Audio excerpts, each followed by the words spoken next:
Okay, I see. Yeah, perfect. Yeah, so having a look into principal component analysis, and we started with this looking at this curse of dimensionality, and then saw that there are some issues in high dimensional data, and then we had this logistic regression as a supervised learning technique that helps us to classify, to do simple binary classification tasks. We've done the last time, and you have also had the chance to look at that into the tutorial on Thursdays. Yes, yes. And exactly. And what I would like to do with you now is have a look at this, as I said, principal component analysis. And so let's see how we can look at that. So the idea was, I mean, how can we grasp or describe unsupervised learning? What's the point actually? And I try to give you this definition of reducing the volume of the data distribution, right? Reducing the dimensionality of the data distribution. And once you have achieved that, or methods to do that, they can be unsupervised learning techniques. Right? So I repeat that. So that was the idea. We have just an input variable x, and said that unsupervised learning is the art of finding a volume reducing map f from the input space to some output space that is optimal for a suitable loss. And that measures the deviation of the global distribution and the map distribution. It seems to be a little bit abstract at that point, and it is abstract because it unifies a lot of unsupervised or all unsupervised learning techniques actually. So it cannot be very more precise. We had a look at this clustering approach that also follows this paradigm of reducing the dimensionality last time. And the idea for principal component analysis is the following. So it's quite easy from the idea. We have data samples in RP. So this is our RP, very high dimensional. And we have data samples here in this RP. And it looks a little bit like that. And try to imagine that this is not only two-dimensional but higher dimensional. And the idea of principal component analysis is that you find a subspace or a linear subspace, try to draw it two-dimensional, that somehow lies in that distribution and that best fits to our data. Right? So that is somehow some subspace U with k-dimensional, and k is typically here much smaller than p. And the idea is to represent the data by its projections onto that subspace. Right? So we have some information loss right here, but we reduce the dimension. And then what we do is we represent the projected data in terms of some basis of that subspace U. Right? So instead of having a p-dimensional representation of the data, you can go to a two-dimensional representation of the data if your subspace is only two-dimensional. So that is, in a nutshell, the idea of principal component analysis. And what we want to do today is we want to go step by step and understand further what that means in formulas and in terms of results here. So this is the geometric interpretation. Is the idea clear so far? Yes. Okay, cool. Then we have to, right? I mean, if we talk about projection and all that, we have to formalize these things in a mathematical way. And so what we have to do is we have to deal with projections. And this is why I said here we need to go back to our to the math studies that we had in the bachelor and recall a little bit what does it mean orthogonal projection? What is an orthogonal projection? And because we have to use it to prove things. So the definition of an orthogonal projection is, do you know it?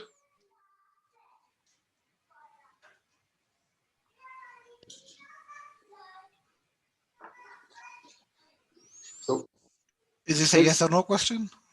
It's a question to you. I mean, you know, I cannot talk to all the people here. I cannot talk to all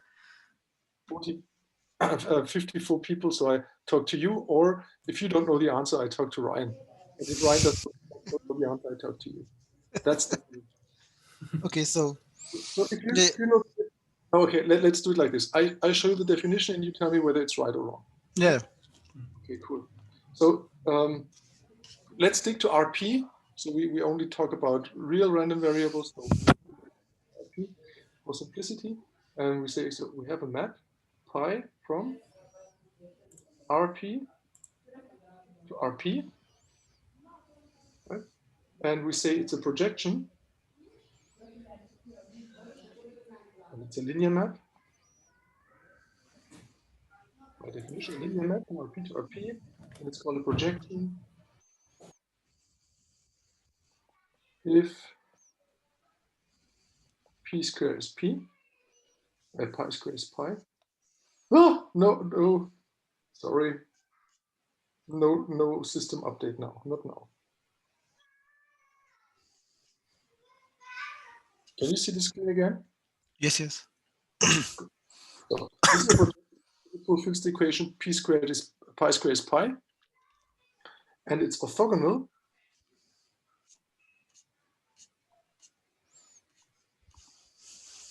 if orthogonal is always with respect to some scalar product, and we take the standard scalar product here for our purposes. If we say that pi x of y, sorry, is the same than x of pi y for all x and y in RP. Is that the definition you like? Yeah. Yeah. Yes. So yeah. Okay, cool. Because then, I mean, for this is the definition as map. But you can also, we all know that linear maps can be represented by matrices. And what It's just that maybe some people don't know this curly bracket notation. Oh, the curly bracket notation. Okay, so Yeah. that here is a scalar product.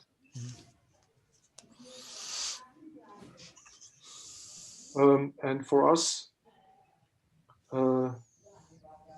here we always use the standard scalar product. Yes. Here, I think in that lecture. So this is x transpose y.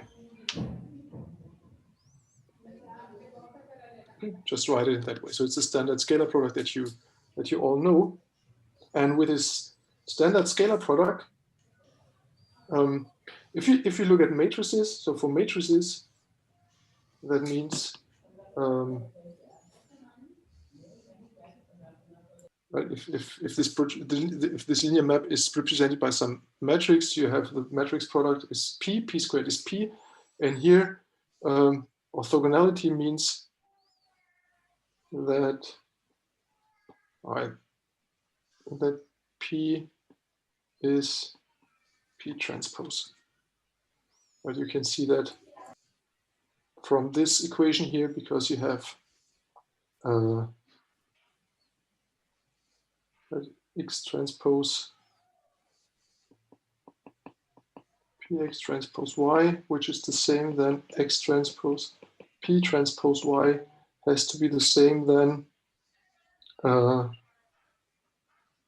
x transpose px, sorry, py. And so you have symmetry here. Okay, so I learned for next time, if I want to write something, I need more space on the slides. Otherwise, it will get a little bit crunched. I'm sorry, we are all learning here. I thought it would have been easier. But okay, so summarizing, if you want to talk about, so orthogonal projections are projections here that are, well, orthogonal with respect to some product, some scalar product. And if we use the standard scalar product and we represent the linear map, the projection as a linear map with matrices, we have a symmetric matrix such that if we square it, it remains the same. Good. So, okay, now what we can do is we can we can look at where we project onto, so the space we project onto. So if we look at the image of our projection pi, right, this is a subspace, and if we say that this subspace is somehow spanned by U1 to UK, right? Where U1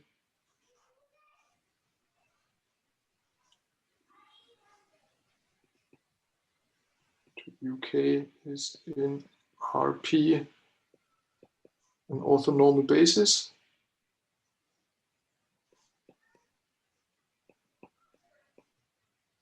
Normal basis. What does it mean? I mean, orthonormal basis means that if we take this matrix here, if we stick these columns to a matrix and we say that this is a matrix U, we say orthonormal, it's orthonormal if U transpose times U is IK. So they all have norm 1 and they are orthogonal to each other. So this is an orthonormal basis. And if this is the case, then this matrix pi, here pi, this matrix P, so in this case,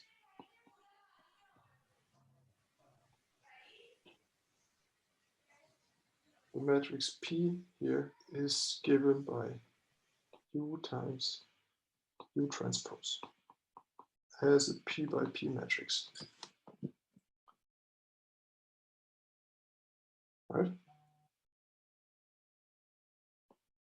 So you can relate this, the matrix P of your projection, if you have an orthonormal basis of the image of your projection, so on the subspace you project onto, you can represent the this matrix with U times U transpose and use an orthonormal basis of that subspace you project onto.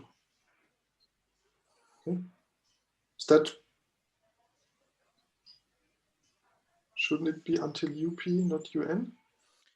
No, it's UK, right? UK. So right, I mean, you have the image of this matrix is k-dimensional. So you have k, an orthonormal basis of k vectors. And this matrix U is, U is a standing matrix. Oh, don't have enough space here. There's a standing matrix that is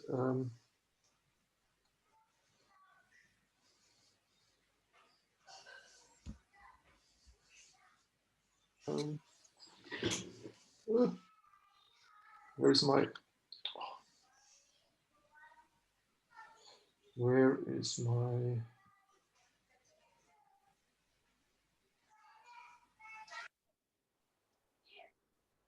eraser?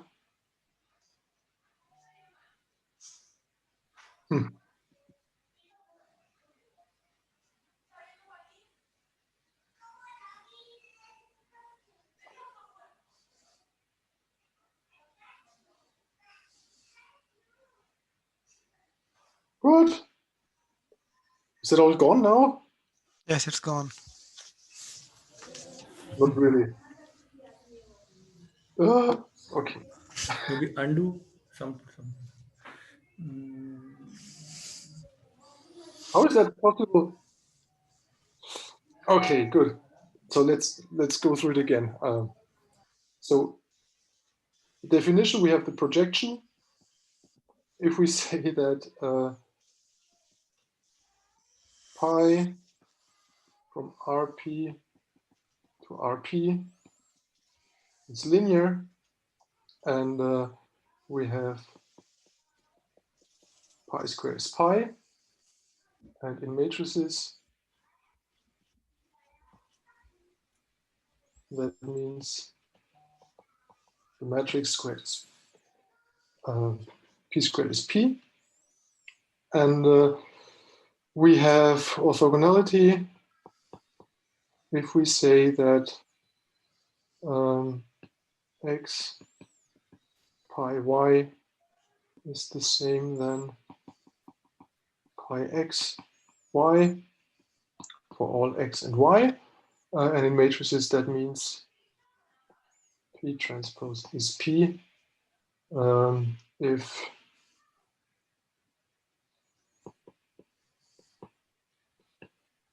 our standard scalar product is chosen. Okay, good. Then I hope, okay, good. Then we have the relation to an orthonormal basis of the image of pi, namely if the image of this projection is spanned by an orthonormal basis of u1 to uk, right? And k is the dimension here of that of the image of pi, and we have u1 to uk, which we denote by u. This is a matrix in R p times k, right? So it's a standing matrix. It's a tall matrix, kp. Okay, and it's a orthonormal basis, meaning that u transpose times u is ik, right? So this is orthonormal, and then we say that this matrix P here is given by u times u transpose. That's where I've been. So I go through it a little bit. What's the word under relation to an O and B? Image. Image of a linear map. Okay, good. So this is one thing, and what is good to know is that if you have, like, if you look at the image of some x onto that projection, so if you say pi, perhaps the picture here is good to know. So you have here your subspace image of pi. You have here an orthonormal basis u for that subspace, okay? And now you project some vector x onto that subspace, and you have here this projection. Here is x, here is p times x. Then you see that p times x is u times u transpose times x. And so this here y are the coordinates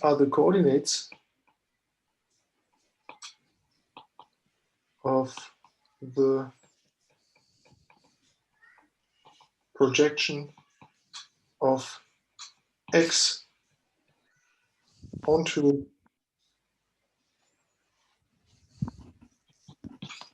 this image of pi. Okay, so this here is a vector in RK. Okay, so you directly get some of these coordinates of that projection. Okay, then then some properties that are also immediately seen is that the trace, so the trace is K and the rank is K. Of a projection here is K, and also the rank is, you know, and the rank, yeah, and the rank of P is also K. Right? I mean, the rank, this is immediate. The rank is defined as the dimension of the image of pi. So this is immediate, and the trace of P is K. This is also seen very easily because you have the trace of U transpose. You know that you can permute two matrices under the trace is the same than the trace of U transpose U, and this is the trace of IK, and this is K. Right? You just count up the number ones. Yeah. Okay. Good. I mean, so far everything that we need to know on orthogonal projections. If we want to proceed. I hope that, well, I mean, we have some time to, we take some time to have a look at it now. I hope it remains there, what I've written. Let's go to some, let's go to some little questions. Reactivate what you already should have in, what you already should have learned. So let's go to the first question. This matrix 1, 0, 1, 1, is that an orthogonal projection? And of course, if I don't say anything else, it means orthogonal with respect to the standard scalar product A transpose B. Well, if I don't say anything else, I'm always talking about this standard product. So is it an orthogonal projection? Yes or not? Please vote now. You may take some time to think about, maybe 30 seconds should be enough. And then vote. We have some votes. 15 no's and 1 yes.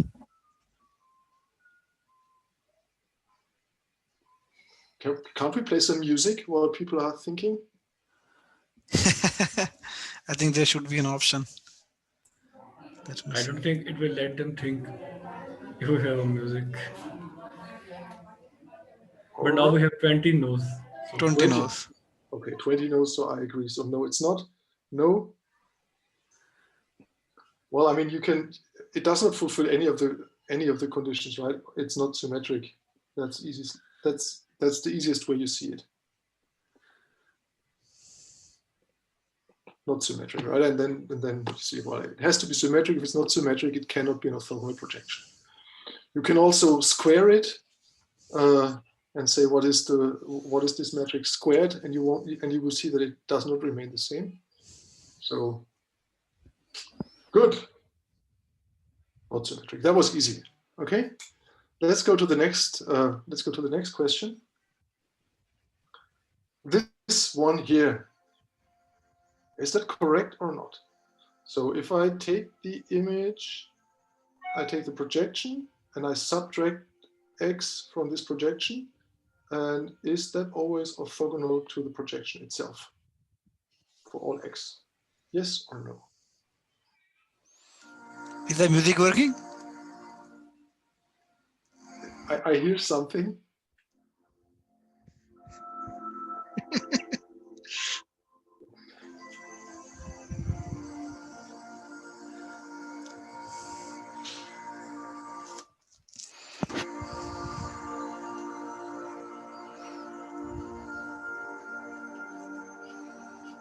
but I don't find my eraser.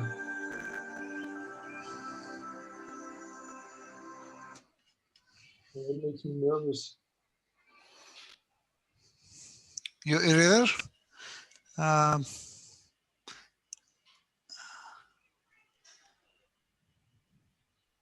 Ist es jetzt wieder weg?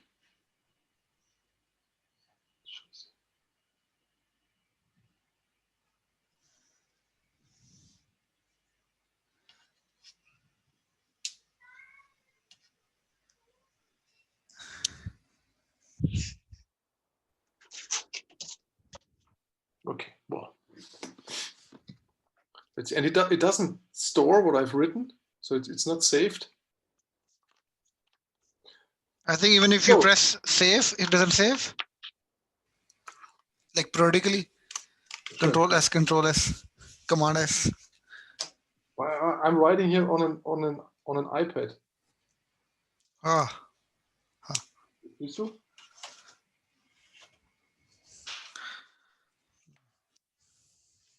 Anyway, we will go through it. I mean, it's recorded anyway. So this takes some more time to think, and we have 9 yes, 2 no, and a few people still thinking. 3 no.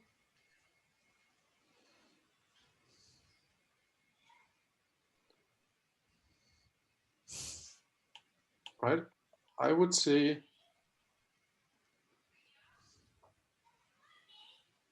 yes, right? I think this is correct. Yes, right? Because, well, I mean, how I would prove that would be, is that Ryan? Is that you, or who is? I have some background noise. Okay. I am mute. I just unmuted myself.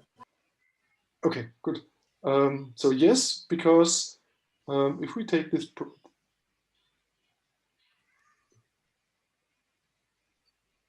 so if we, something is wrong. So we have this pi of x minus x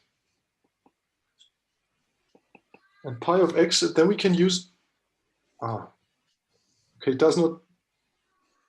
I mean, and we cannot see anything. You cannot see anything. I write it, but it's not transferred anymore. Something is fishy here today. So,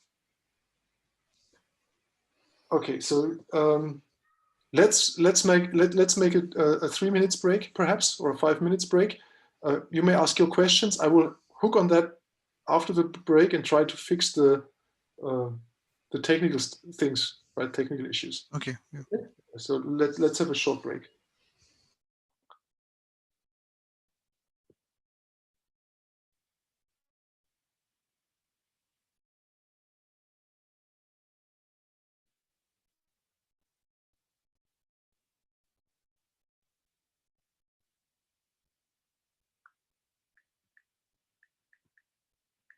I have to reconnect to the meeting with my iPad because something went wrong.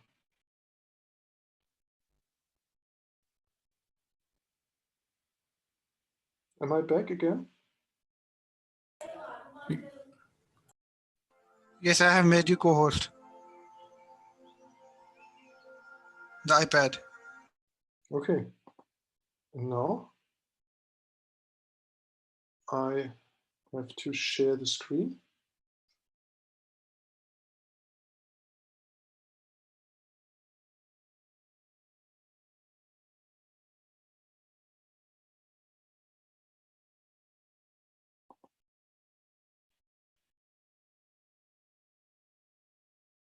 And you can see it now.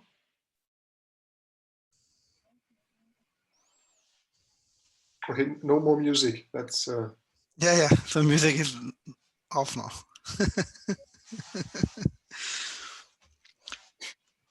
okay. Shall we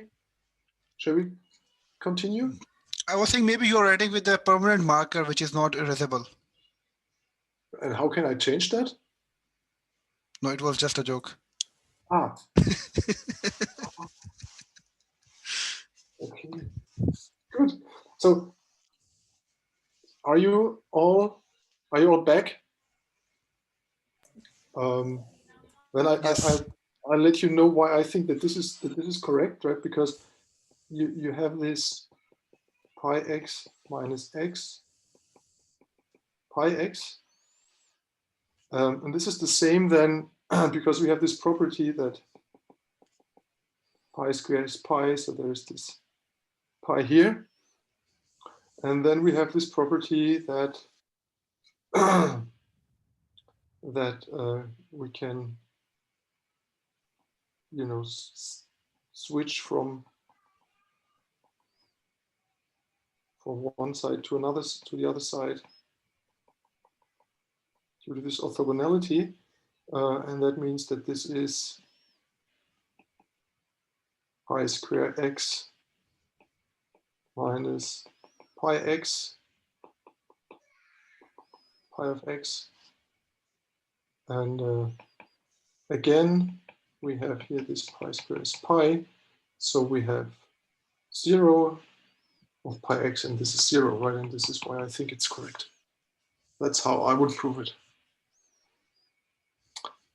Okay. Yes, makes sense. Yeah. Are the ones that voted for no, are they convinced or not yet? Okay. Then final question on that. That's an interesting question, an enhanced question. Means that the eigenvalues of the projections are either 0 or 1. Think about it. This is not a question that you should if you don't know it, answer too quickly. But let's say give you like 2 minutes to think about it. The eigenvalues of projections are either 0 or 1.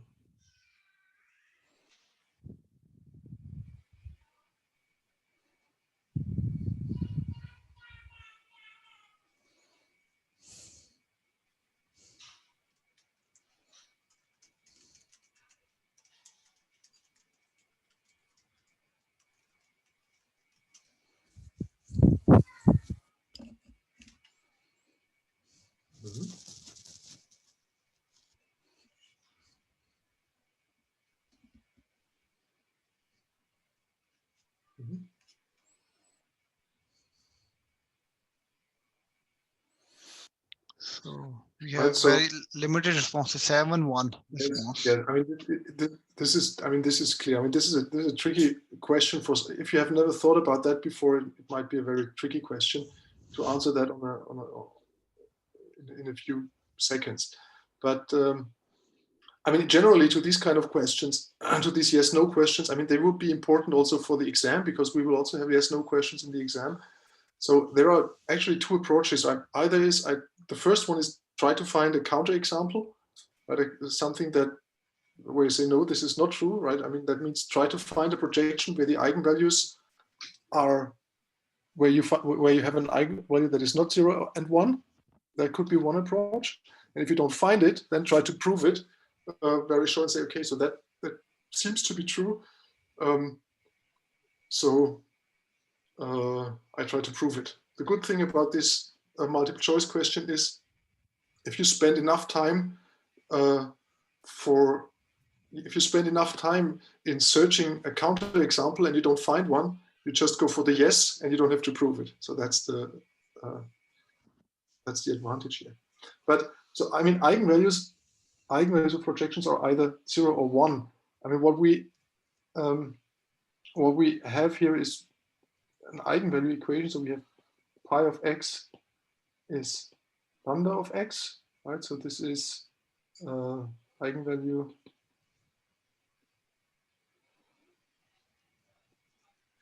equation. And what we have again here is that this is the same then pi square of x. So we use this projection thingy again. And then we see that this is the same then lambda pi of x, and this is lambda squared of x, right? And eigenvalue equation means in particular that x is not equal to 0 as a vector, right? Because otherwise it would not be an eigenvalue equation. And that means that an eigenvalue has to fulfill the equation lambda is lambda squared. Okay, and that is only possible if lambda is in 0 and 1. So this is why I would say yes. I mean, if you're not, we have not even used orthogonality here. We just used this equation, and we have followed that the eigenvalues can either be 0 or 1. Okay, so that would also be important because that means, I mean, why is that important? Because that means that if we have this matrix P, then we know that it can be diagonalized. So we know that P is symmetric, right? P is P transpose. That means we can have an orthogonal matrix O that transforms our P into a diagonal matrix, and on the diagonals you only have eigenvalues. And if we know that the eigenvalues can either be 1 or 0, that means that we can transform it into that, and that will help us later on to find results on PCA. Okay, good. Was that all questions? Yes, it was. Okay, so let's go to this geometric interpretation of PCA. And now we can make this art of reducing the dimensionality a bit more precise. We have an input variable with 0 mean. The 0 mean is kind of without loss of generality. I'll talk about that perhaps later. So we assume that it has a 0 mean. And we have with pi of u denote an orthogonal projection onto a k-dimensional subspace U, where the dimension of k is typically much smaller than p. And we have U denoting this orthonormal basis as we just mentioned, right, a few slides before. Then this volume reducing function f. If we let this volume reducing function f having this form u transpose times x, if we say that these are the coordinates of the projection with respect to that basis, then PCA aims at finding f, or the equivalently a basis of the subspace where we project onto, finding f that is optimal for the squared projection error. And this is our loss function. So really what we want to do is we want to minimize, so we want to find the subspace such that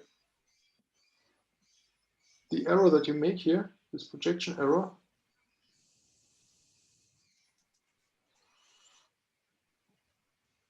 is minimized.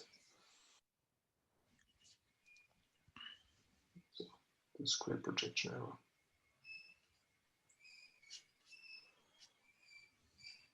So that helps us now to compute things and to find out what an optimal solution would be, and so on and so forth. So, and the theorem that helps us here is that an optimal U is given by the singular value decomposition of the standard observation matrix,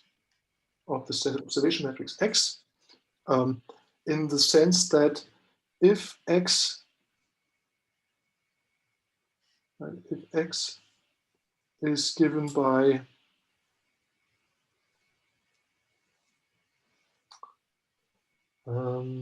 U is probably not a good name here, by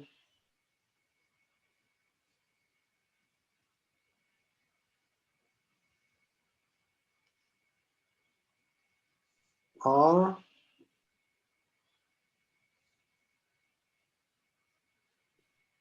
sigma V transpose. R RT is, so this is a rotation matrix or orthogonal matrix in P by P. And V transpose is an orthogonal matrix IN.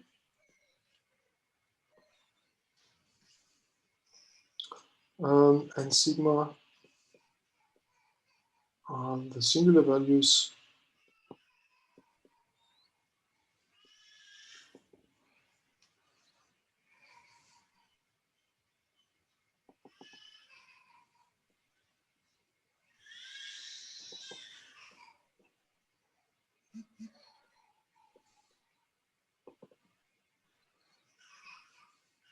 then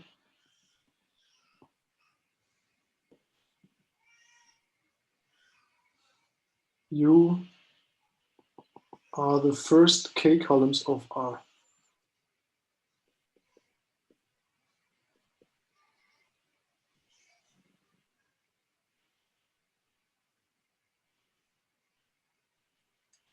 Right? This is this theorem.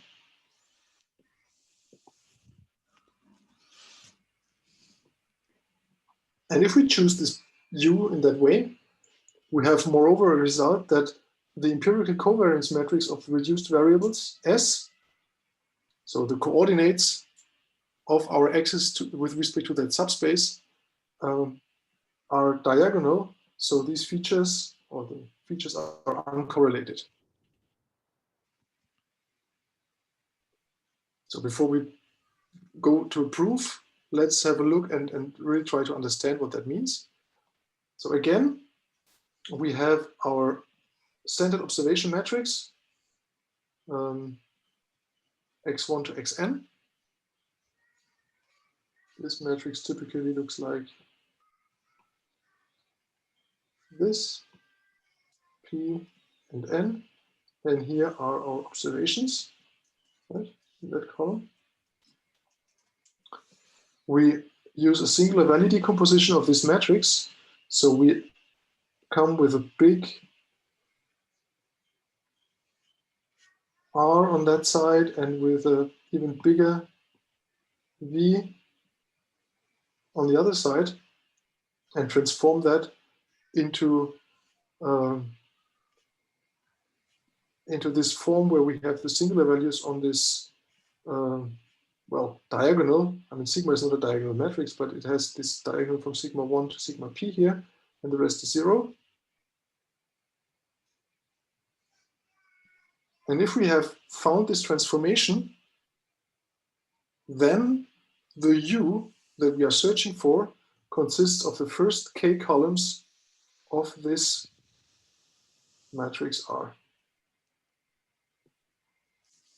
from the left singular values.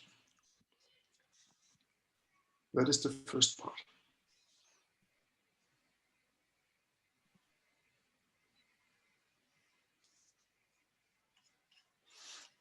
I think we have some questions here.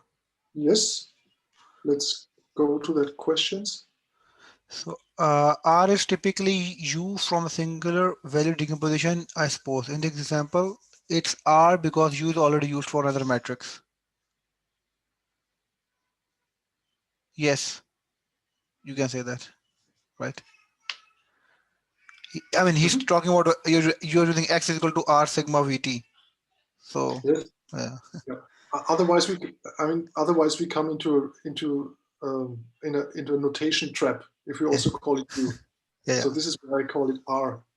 In the lecture notes, there are some slightly different notations, but here for writing on this on the slide, it's better if I use R. Okay, yeah. And then finally, I mean, U is a collection of the k R vectors, similar vectors, right? Yes. So if this is R, then this is U. Okay.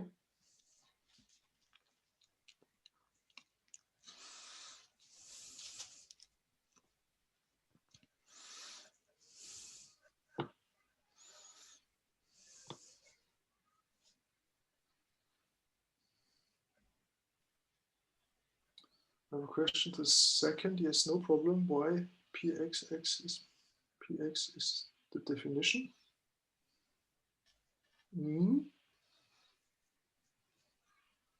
I think it was the yes no questions we were talking about earlier.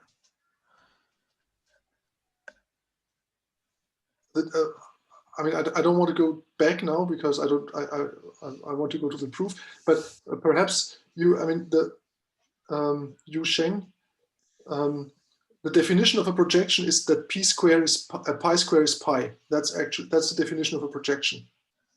So otherwise it would not be a projection. So pi x times x is not pi of x.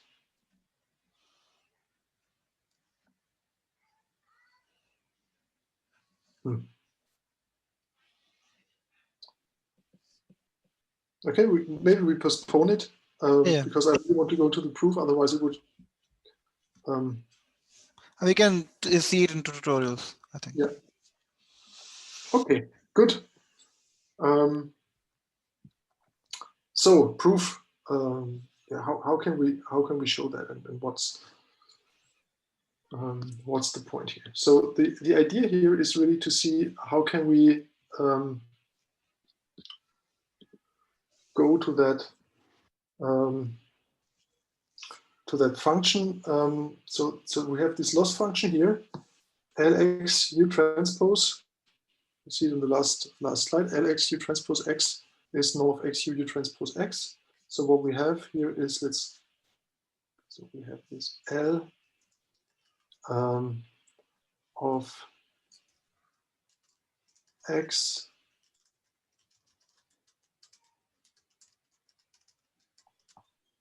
and u transpose of x.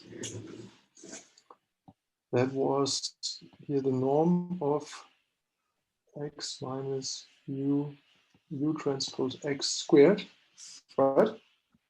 And if we now use the properties of the norm, we have that this is the same than the norm of x squared minus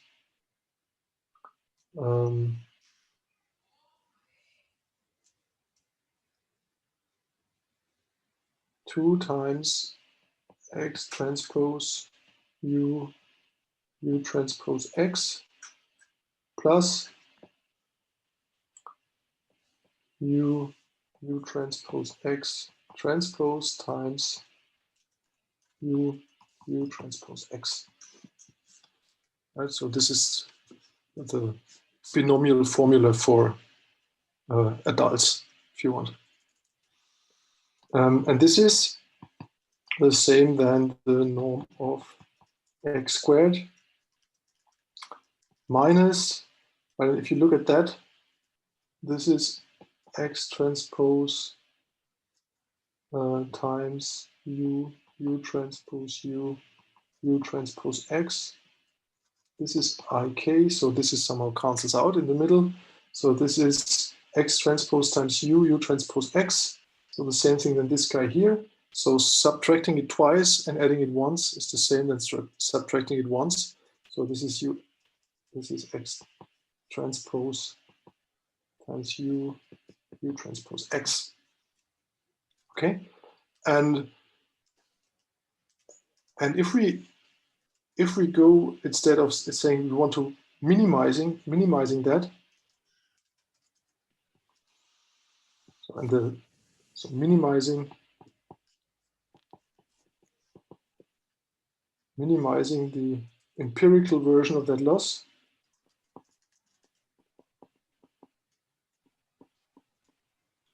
So the empirical version of that is I is 1 to n. norm of xi squared minus xi transpose u transpose xi is equivalent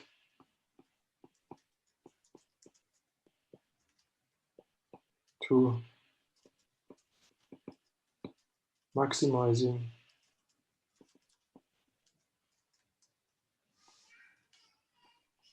this function here as a function of u. Okay, and this time I'm happy because the space on the slide was exactly exactly correct. Yes. Right? Do you see? So we aim at find, so xi is given, and we want to find a u in u in R p times k with u transpose u is ik that somehow maximizes here this functional j.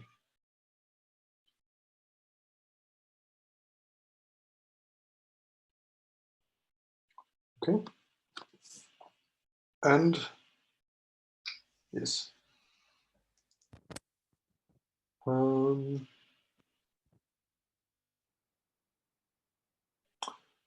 So if we use our trace operator, so what do we have here? We have the sum, I is 1 to n, xi transpose, and then we have u transpose xi. So we can write that with the trace operator in the form, say that this is the trace of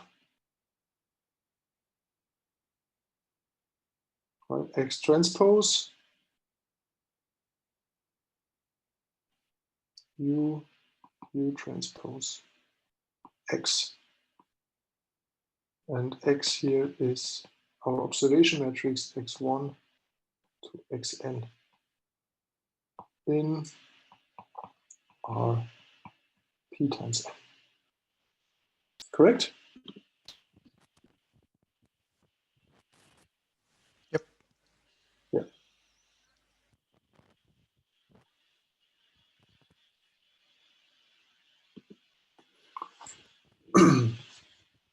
So if we now take the singular value decomposition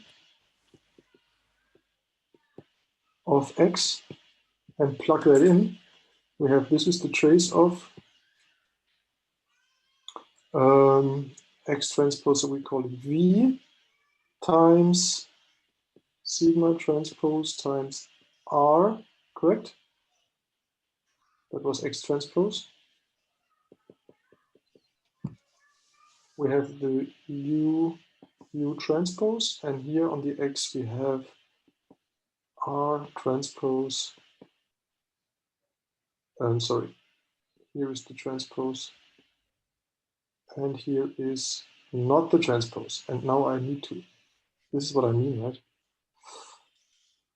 R sigma v transpose here.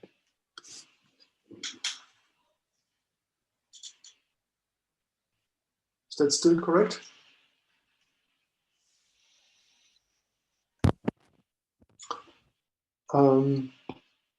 And then, so what I do now is I take this property of the trace operator and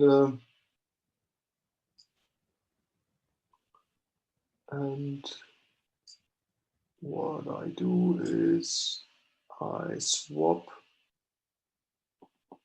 this matrix here into that position, and then v and v transpose cancels because it's an orthogonal matrix by definition of the singular value decomposition, and I have sigma transpose times sigma, which is a diagonal matrix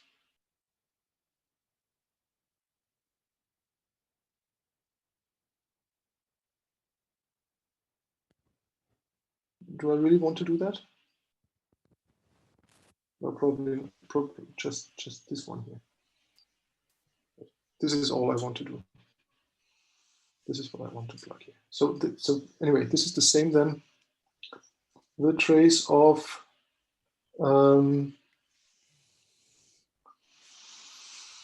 sigma transpose times R transpose U transpose R. Am I still on the right track? Yeah. Yes. Yes.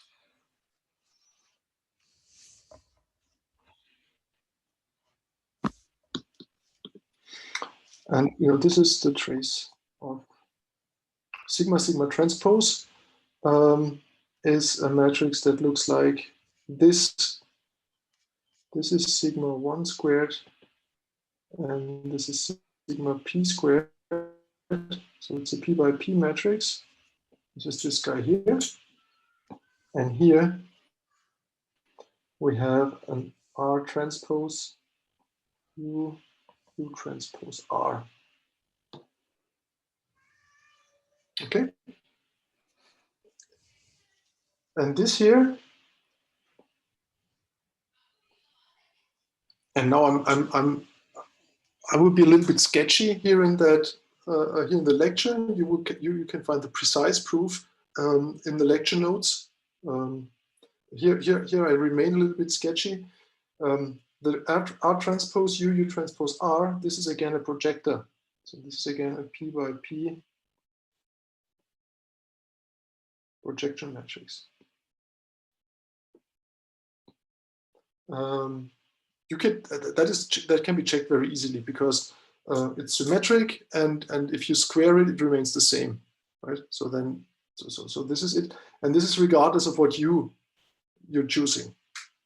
Now, if you want to find a projection matrix that somehow maximizes this trace here,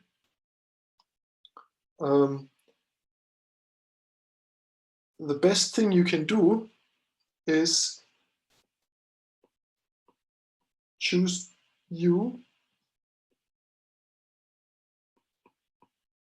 such that R transpose U transpose R is exactly in that form IK0. Right, this is the best you can do.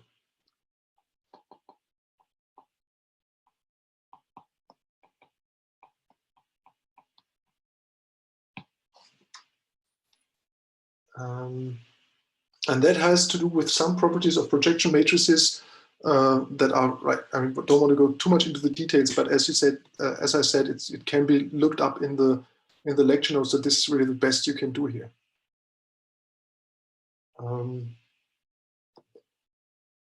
And so what you have is you have R transpose U transpose R is in this form. IK0 is the case when is achieved for U being exactly the first R1, RK, first K columns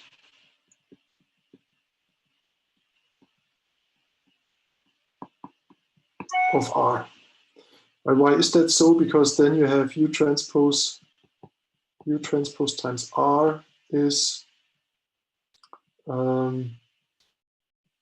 U transpose times R is, as I said, U and some orthogonal complement of U, because R is orthogonal.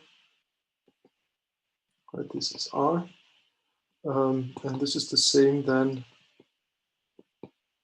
IK and 0, and so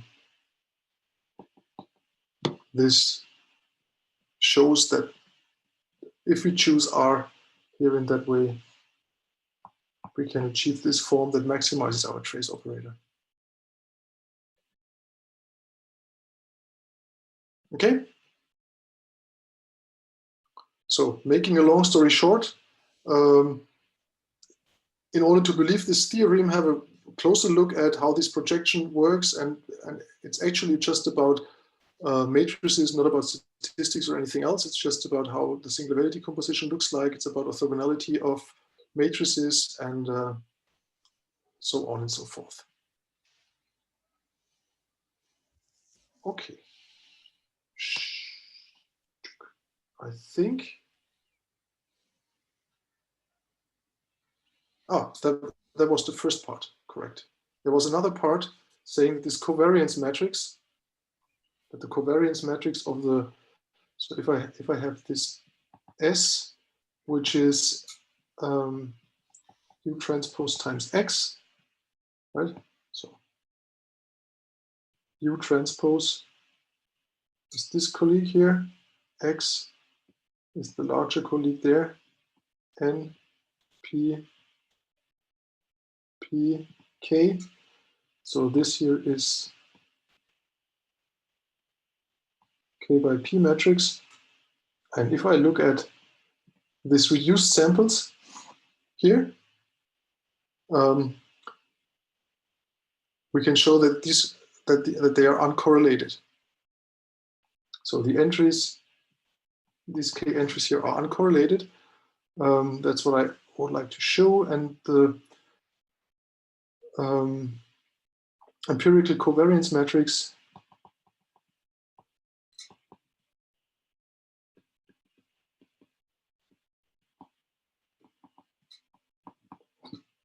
of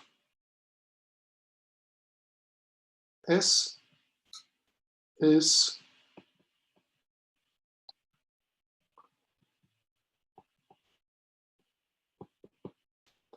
one over N. Actually, it's N minus one, but I'm not. Well, I mean, both are common. So 1 over N minus 1. Then we have S times S transpose.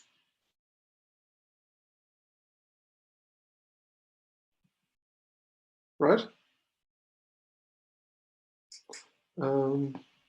This is 1 over N minus 1. S was given by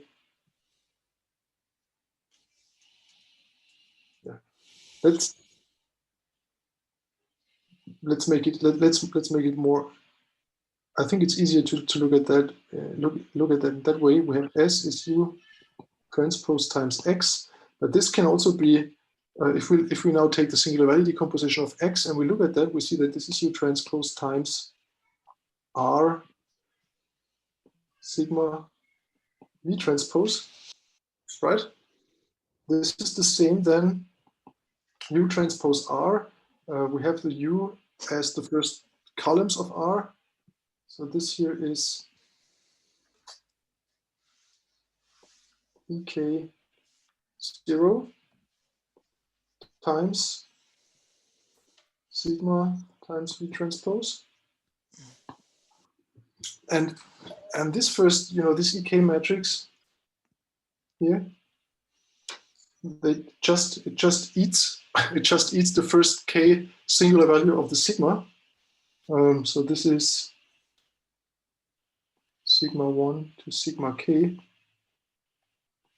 0 times V transpose. And if we look at the V transpose in a way, so if we say that this is, it's good to look in the structure of this matrices to see what is going on inside. So this is the sigma, if we call that sigma K. This here is a sigma K 0 times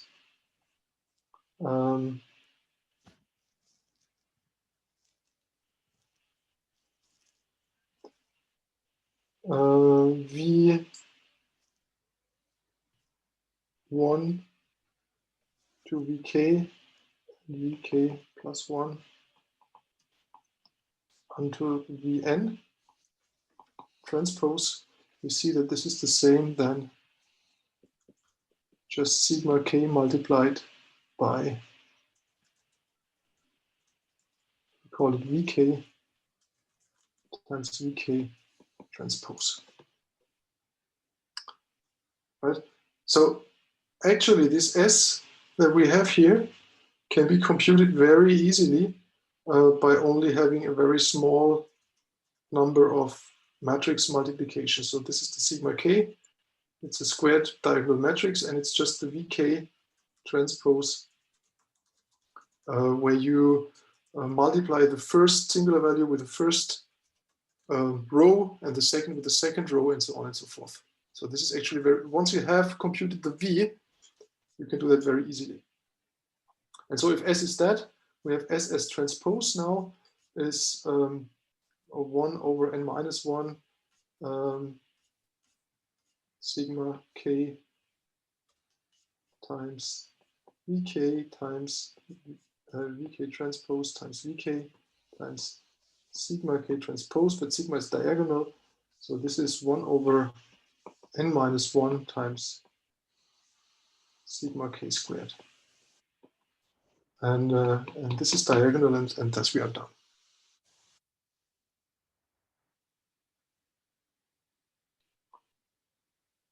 Right? So here we have shown that if we represent our data x, so this is our data x, the original data x, and we represent each element of, or each column with the corresponding column here. So this is U transpose times x. We see that we have reduced the dimension of our data representation from some RP to some RK, and that the way we reduced the dimension, the way we chose the basis in that lower dimensional subspace allowed it to have an uncorrelated features. So the different coordinates are uncorrelated, the k different coordinates. And that's good to know. That's a cool thing to work with. And that would now open the room for some questions. So, Yeah, so I think one, just maybe a comment that if you want to compute this this core matrix or this reduced variables, then U transpose X is very expensive, and with this sigma k vk, it's a very computationally cheap solution, right? yes. So we have a question. Is S a k cross n matrix? Yes. Sorry. Yes, absolutely correct. S is a k times n matrix. Yes.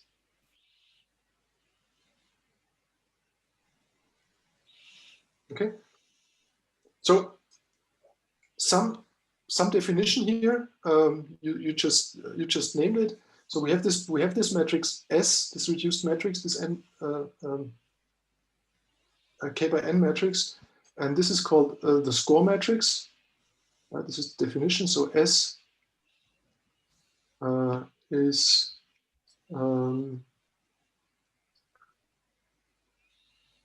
U transpose times X, or the same than sigma k times vk transpose. And this guy here is the score matrix, and we say that the Sij entry of S is called the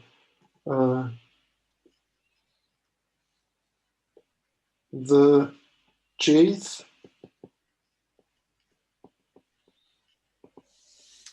principal. How is it called?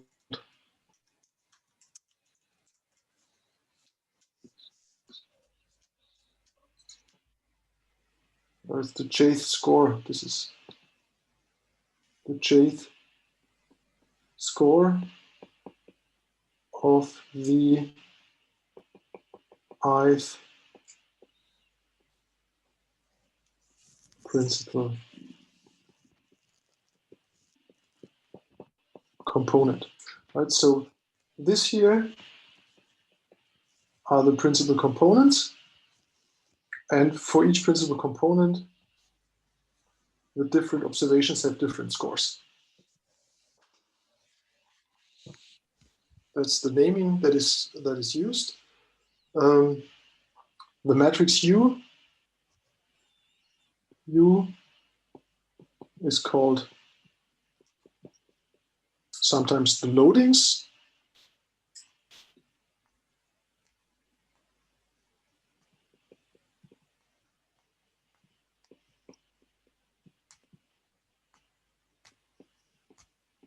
Loadings matrix. And if new data X is coming, right, from some observation, so if for new data X, the PC scores are computed by U transpose times X minus mu, right? And mu is 1 over n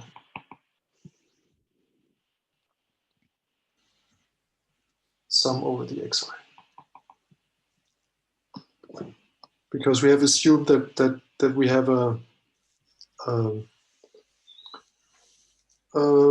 observations with mean 0. Okay.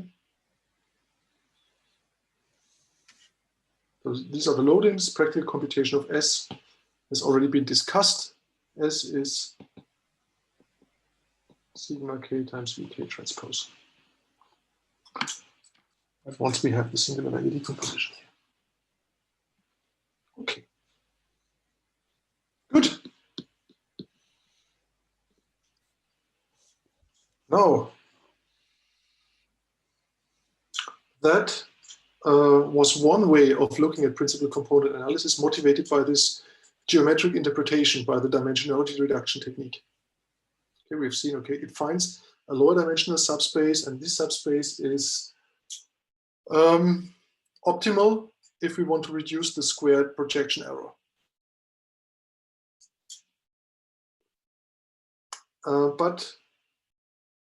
Yeah, okay, so that is this principal component of the input data. I just talked about that. Now we have a statistical interpretation of principal component analysis. And this statistical interpretation is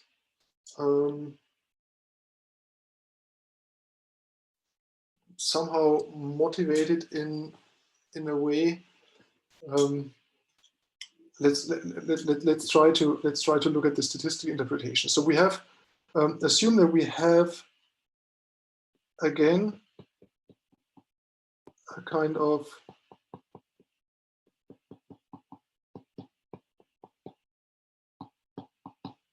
observations X.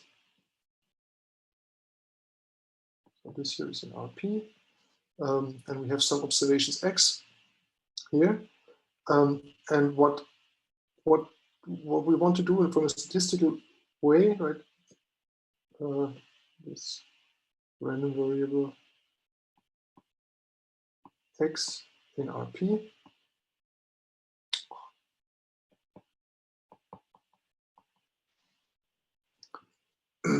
Is that can we find a transformation of our coordinate system, for example, from here to there,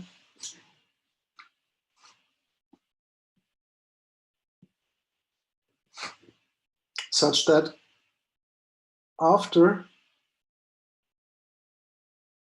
our transformation,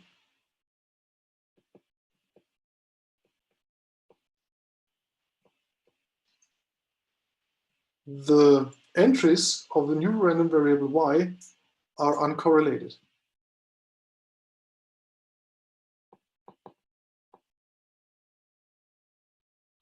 Such that the yi are uncorrelated. Right. So did you get that point? Right. If I have a coordinate system like that and have the data distributed in that way, of course it's somehow correlated. Right. You see that there is a correlation. The larger I go for that coordinate, also the larger I have a coordinate here. Right. If I have data that is distributed here, x prime and y prime, if I transform it in that way, then I do not have this correlation anymore. Then I can say, okay, the size or the size of x is not correlated to the size of y. Okay. So this is why it makes sense to look at these kind of coordinate transformations. And that's the idea behind a statistical interpretation of principal component analysis. We will come to the same conclusion, to the same results. And it's also PCA. It will just give us another perspective onto this problem. Okay. And as I said, in this lecture, I would like to give you a lot of perspectives on the problems that are there, because they help us to understand what is going on, and they help us to generalize in the different directions then.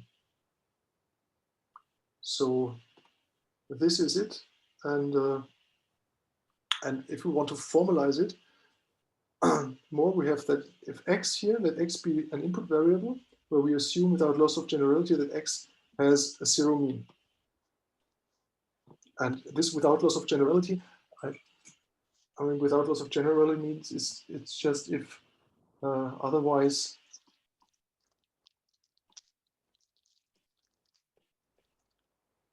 replace x by x minus mu. Right. So we can assume that without loss of generality. And PCA, or principal component analysis, aims to find an orthogonal transformation O. Yes, I just called it R, such that Rx has uncorrelated components. Okay, and the dimensionality reduction then comes by projection of y onto the first k components with highest variance. And that's the idea. So if I found this rotation here, then I say, okay, I'm only looking at the first component. Only the x component is important of my data. And I just neglect the y component. It's also a projection, but it's a very easy projection. And this is the idea behind dimensionality reduction with PCA. So the small variance in the y direction here is neglected. And instead, I just look at the variance that we have in this x direction.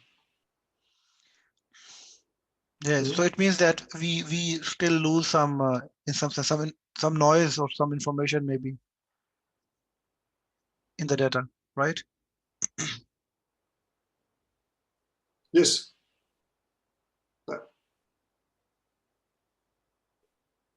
There will be an error model interpretation also. So we will have three interpretations, but this is a statistical interpretation, and what we lose is, let's say, the small amount of variance that we are not interested in because we say it does not carry. I mean, the assumption is that it does not carry the information, and that's what we lose. And this is also what makes PCA sometimes a little bit where you have a failure, because very often you have exactly in this small variance the amount of information that you want to carry, or that carries the information that you're actually interested in.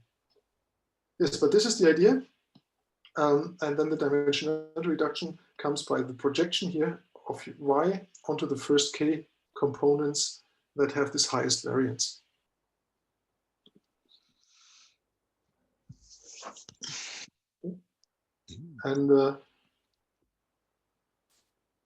And yeah, so let's look at that. We have I start with this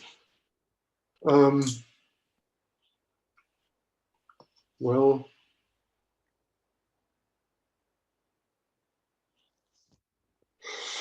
how shall we do that?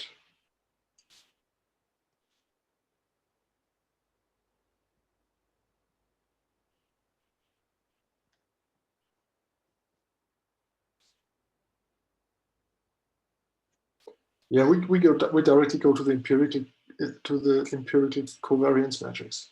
So let R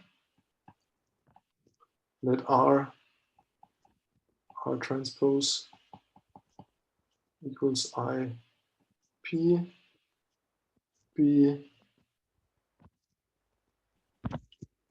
an orthogonal matrix.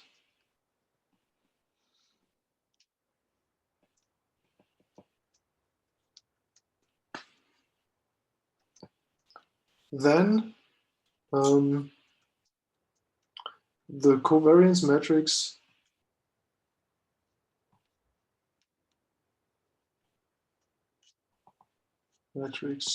of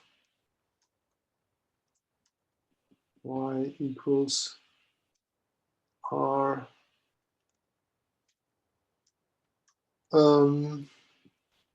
times x is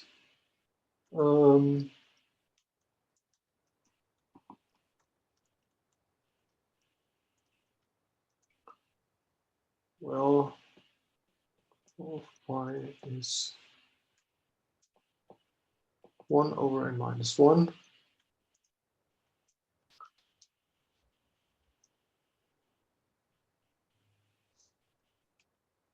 R x transpose R transpose, right?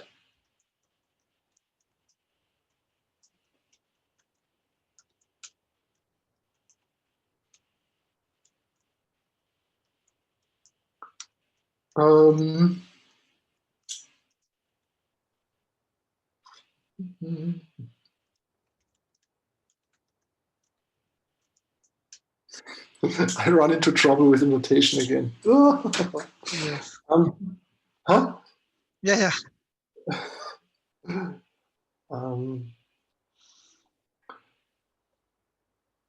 Can we call it Q? We have not. We don't have a Q yet, right? Yeah, we haven't used Q. Yeah. So let Q be an orthogonal matrix, and let's say that Y is some transformation here of Q times X, and this is here Q X Q transpose. Okay, and Q is some arbitrary orthogonal metric. We just want to see how that affects the covariance matrix. So if we choose the singular value decomposition of X, and this is what we have defined beforehand, this is R times sigma times V transpose. This is the singular value decomposition of the observation matrix X. Then the covariance matrix of Y is 1 over n minus 1. And then we have Q times sigma k squared. No, it's not sigma k squared, it's sigma p squared times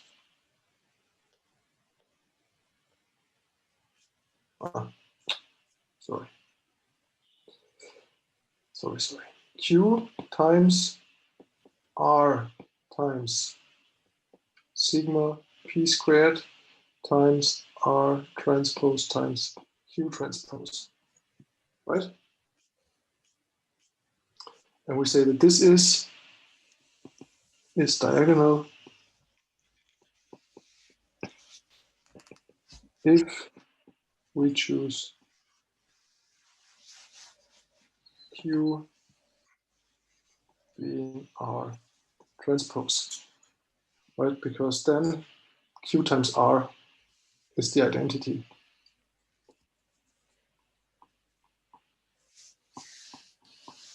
Because then covariance of Y is 1 over n minus 1 sigma p squared.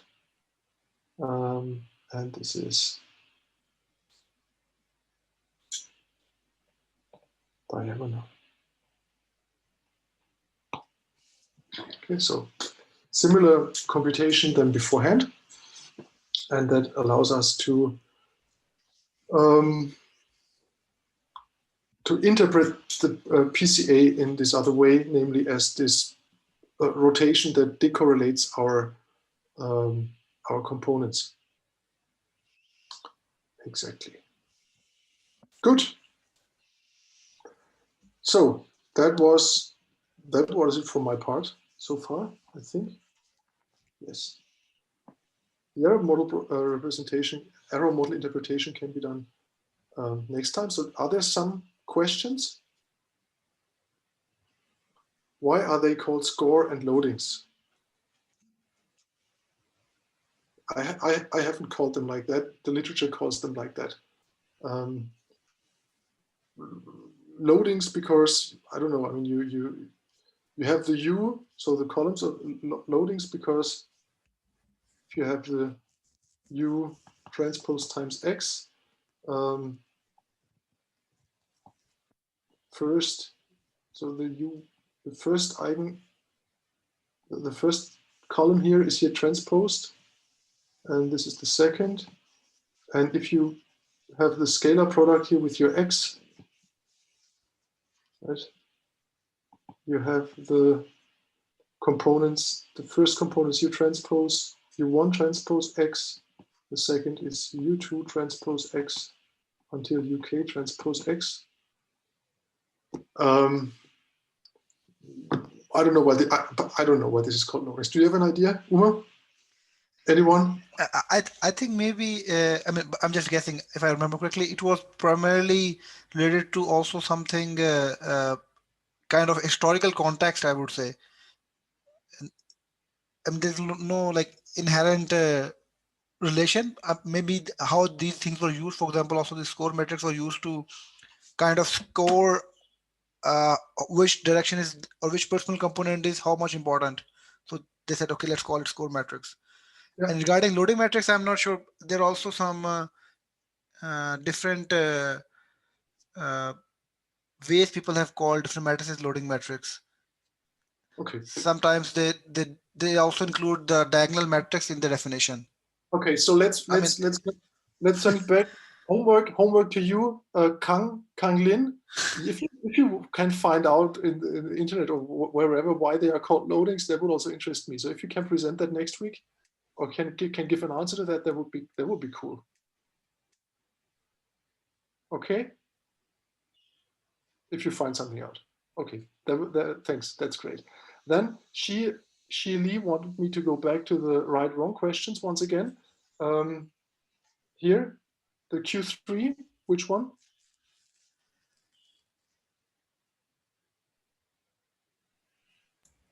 Q3? Just Q3, yeah. Was that the question here? Yeah.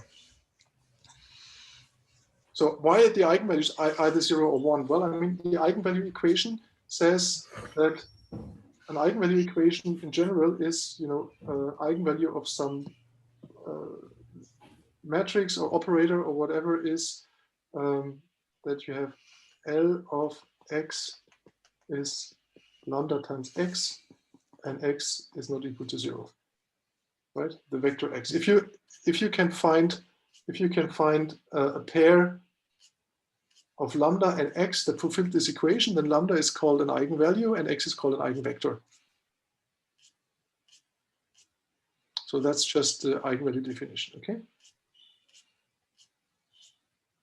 And so I go for this. So this is the first equation here, lambda x is the eigenvalue equation. So assume we have an eigenvalue and an eigenvector.